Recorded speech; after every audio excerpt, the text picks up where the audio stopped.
चुनावी समय चल रहा है। सभी उम्मीदवार चुनाव प्रचार में जुटे हुए हैं। जननायक जनता पार्टी के उम्मीदवार डॉक्टर किरण पुनिया जनसभाओं के जरिए लोगों के बीच पहुंचने का काम कर रही हैं। डॉक्टर किरण कांग्रेस और भाजपा को घेरने का काम कर रही हैं।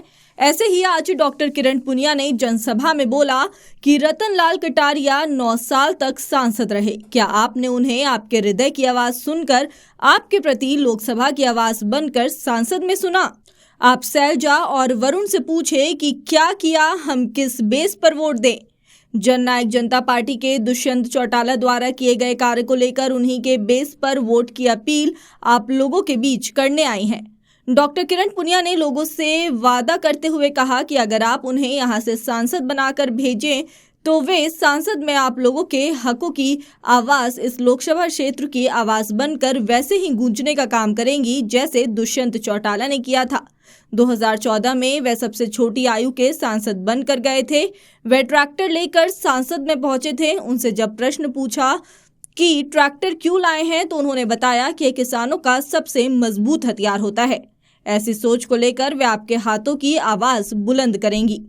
जननायक जनता 36 बिरादरी की पार्टी है। किसान, रोजगार, युवा वर्ग के रोजगार, हर क्षेत्र में जननायक जनता पार्टी ने उल्लेखनीय काम किया है।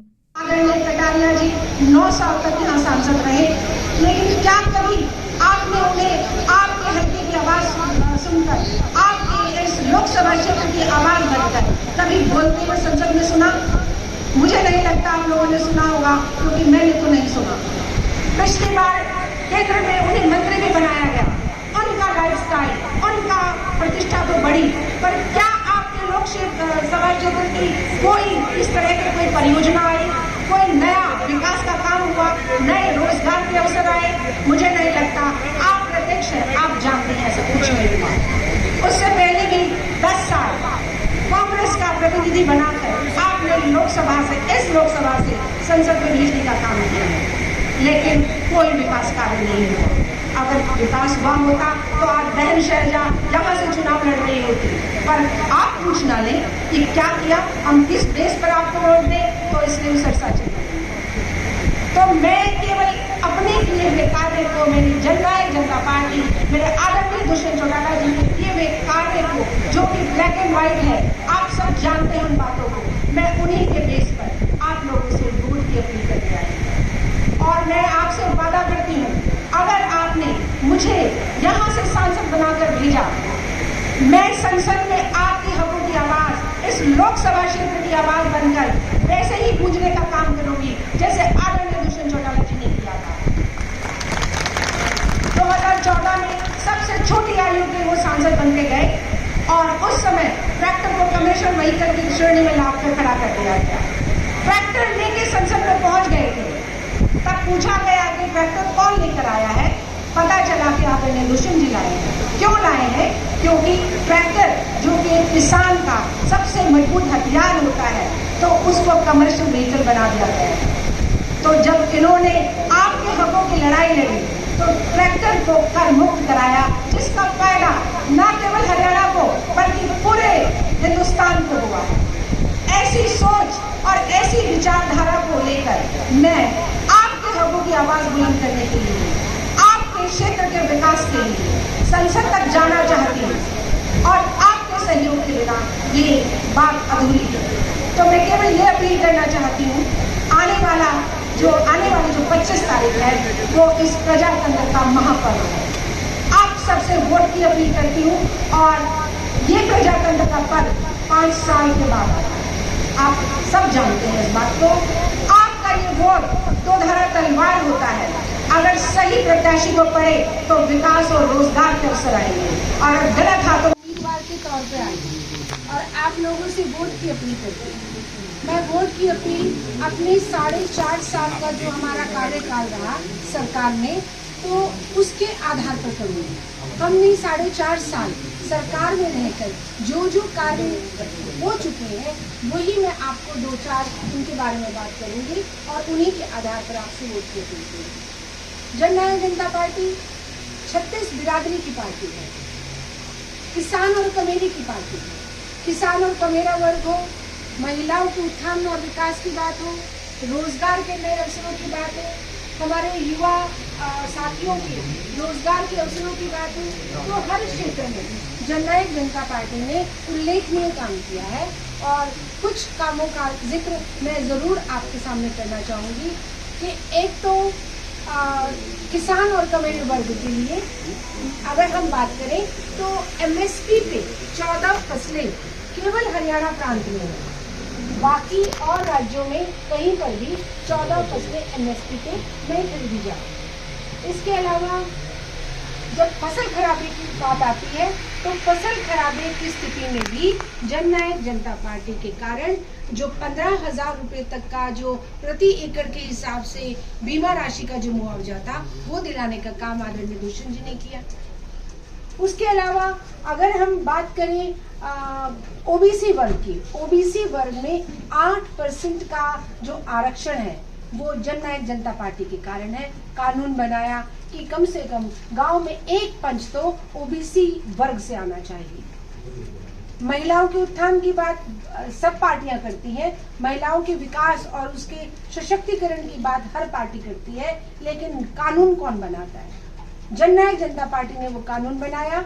महिलाओं को सरपंची के इलेक्शन में, पंचायत के इलेक्शन में 50% की भागीदारी दी।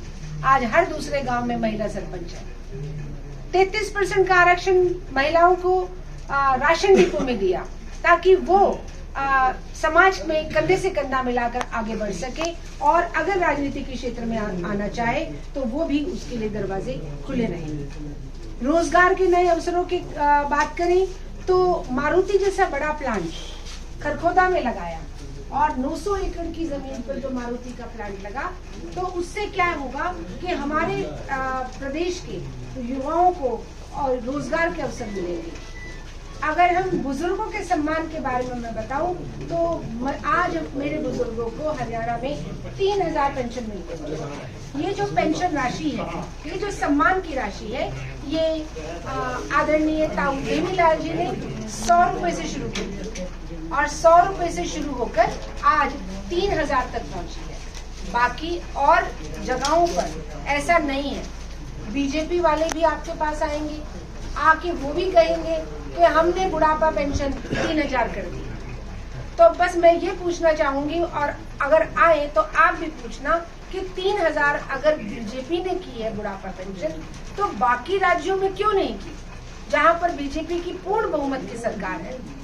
कई राज्यों में पूर्ण बहुमत है, वहां पर तो बुढ़ापा पेंशन 3,000 नहीं है, पर क्योंकि ये जो उद्देश्य था साल तक वो सांसद रहे। पिछले बार उन्हें केंद्र में मंत्री भी बनाया गया था, लेकिन इस एरिया का, इस लोकसभा का कोई विकास नहीं हुआ। शायद ही किसी ने उन्हें संसद में इस लोकसभा क्षेत्र की आवाज को उभारते हुए देखा हो। मुझे कभी याद नहीं आता कि वो संसद में इस एरिया की आवाज को बुलंद करने का उन्होंने काम किया हो। एक MP को 25 करोड़ की राशि अपने लोकसभा क्षेत्र के विकास के लिए दी जाती है, लेकिन उन्होंने 5 करोड़ रुपए तक का भी लगाने का काम नहीं किया, बाकी लैप्स हो गई। तो जो विकास के लिए धनराशि दी जा रही है उसी का सदुपयोग नहीं हो पाया। 2-3 दिन पहले मैं दोसड़का की तरफ थी, वहां मुझे पता चला कि वो एक गौशाला में उन्होंने 20 लाख का डोनेशन अनाउंस किया था। ऐसे बहुत सारे डोनेशंस हैं जो अनाउंस किए गए, लेकिन वो केवल कागजों में रह जाते हैं, केवल अखबारी खबरें बनकर रह जाते हैं, वास्तविकता में नहीं होते। सालों बीत जाने के बाद भी आज भी वो लोग कह रहे हैं कि 20 लाख का जो डोनेशन आना था वो आया ही नहीं है। तो करनी और कथनी का ये अंतर है।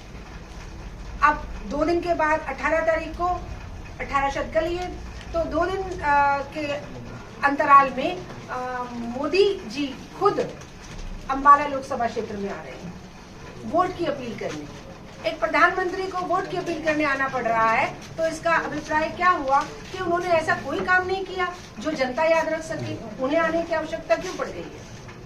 तो अगर उन्होंने कोई काम किया होता तो आप लोग समझते, आप लोग उन्हें वैसे ही जिता देते। अब देखना, जब वो आएंगे तो हर बार की तरह कुछ नया जुमला, नई स्टेटमेंट, नई योजनाएं बस बोल के जाएंगे।